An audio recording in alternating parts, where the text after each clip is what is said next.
Gente, ficamos aqui sabendo pelo noticiário que estão discutindo no Partido Democrático Trabalhista, o PDT, se o Ciro Gomes será expulso ou se o Ciro Gomes não será expulso, se ele será convidado a se retirar ou não, né? Ciro Gomes, a que ponto que você chegou, né? A que ponto que você chegou, né? Mas eu quero comentar aqui com vocês como foi que eu acompanhei a carreira do Ciro Gomes, né? E como o Ciro Gomes é o Ciro Gomes de antes de 2018 e o Ciro Gomes de depois de 2018, né? Bom, gente, eu conheci o trabalho do Ciro Gomes em 1991, né? Ele já era governador do Ceará, né? Antes eu tinha lido alguma coisa sobre um bom prefeito de Fortaleza que ficou dois anos lá como prefeito e fez coisas legais, mas teve que sair no meio do mandato para disputar o governo do estado do Ceará, né? E aí em 1990 ele vence o governo do estado do Ceará. Em 1991, portanto, ele já está no governo do Ceará, né? Ora, como governador do Ceará ele foi excelente, né? Depois ele assumiu o Ministério da Fazenda exatamente no momento que o Plano Real estava com dificuldades e ele segurou as pontas. Então a gente já vê que o cara é competente. Eu lembro que em 1992 eu assisti uma entrevista dele a Marília Gabriela que eu fiquei absolutamente impressionado, né? Eu diria que nunca tinha visto um político tão preparado antes da minha vida, né? Pelo que eu vi na entrevista, né? Eu fiquei absolutamente impressionado. E aí eu comecei a acompanhar o trabalho do Ciro Gomes. Gente, um problema, um defeito ele sempre teve, né? Antes de 2018, depois de 2018, né? O problema da grosseria, né? A maneira dele falar uma maneira chula, uma maneira mal educada, uma maneira mal civilizada, né? E não teria necessidade disso, né? Ele na verdade poderia denunciar os principais problemas, os problemas mais graves, com uma linguagem mais serena, mais equilibrada, e, e não fez isso, né? Então, esse gênio dele também foi uma coisa que atrapalhou a carreira dele, mesmo quando antes de 2018, né? Mas fora isso, gente, como governador do Ceará, ele implantou uma política educacional que dá frutos até hoje, né? É, ele fez redução de desigualdades sociais lá no Ceará. Ele criou infraestrutura para trazer empresas multinacionais para o estado do Ceará.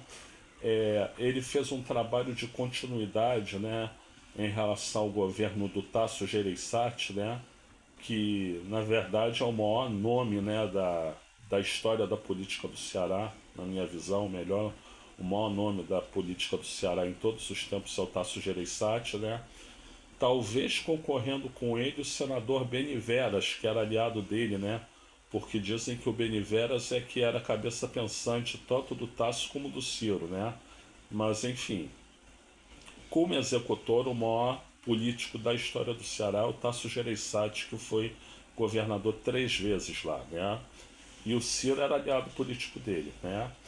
Bom, como eu já disse, ele quando entrou no Ministério da Fazenda lá no governo Itamar Franco, ele segurou as pontas, né? Depois ele foi ser ministro do Lula, né? Ministro da Integração Regional, ele foi um ótimo ministro, né? Desenvolveu cidades, desenvolveu o interior, botou para frente o progresso da transposição das águas do Rio São Francisco. Então, temos muito que falar sobre ele, né? Até 2018 como político, como intelectual, né? Homem de centro-esquerda, homem social-democrata, como eu sou, né? Falava de um projeto de desenvolvimento para o país, o projeto de desenvolvimento para o país dele era muito consistente, muito coerente, né? Então, bom orador, né? Excelente memória. Um cara muito bom. Quadro assim político dos melhores que o Brasil já teve em todos os tempos, né? Aí chega 2018. Em 2018 o que que acontece? Ele contava que o Lula lá da cadeia ia nominar ele como candidato da esquerda, né? E que ele ia concorrer com a benção do Lula, né, como candidato oficial da esquerda. Só que o Lula não fez isso, né? O Lula não fez isso, nem podia fazer, porque se ele fizesse isso, ele ia criar um problema com a militância do PT terrível. Ele tem muita força do PT, mas não é uma força assim, sem limites, né? Então ele não podia fazer isso, né? O que ele fez até para ajudar o próprio Ciro Gomes, mas ajudar a si próprio, foi o quê? Se manter candidato a presidente mesmo da cadeia para defender o seu legado, né? E nomear, pedir para nomear o Ciro Gomes candidato a vice na chapa dele.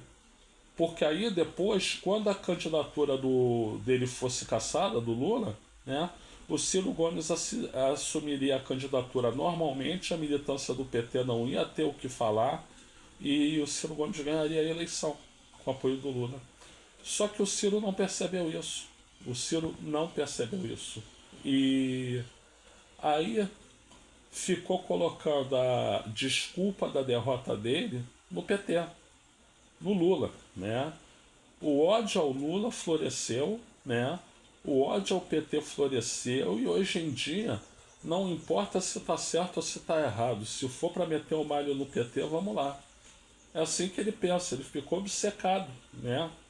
Ele ficou doente, né? O Ciro Gomes está doente, né? E eu não duvido nada, né? Que depois de apoiar o bolsonarista André Fernandes aí para a prefeitura de Fortaleza, né? O popular Raspacu, ele agora vai tentar se entender com o pessoal do PL, do partido do Bolsonaro, e tentar ser o candidato deles à presidência. Não duvido nada, não duvido nada, né? Porque o homem perdeu as estribeiras, o homem está surtado. Muito triste, né? Tinha tudo para ser presidente, ser um dos maiores presidentes que o país já teve, né? Mas perdeu para si mesmo. Gente, eu sou o Luiz Felipe Chateaubriand. Se, se você puder, eu volto a repetir, curte aí, dá o seu like e se inscreve. E eu agradeço pela assistência.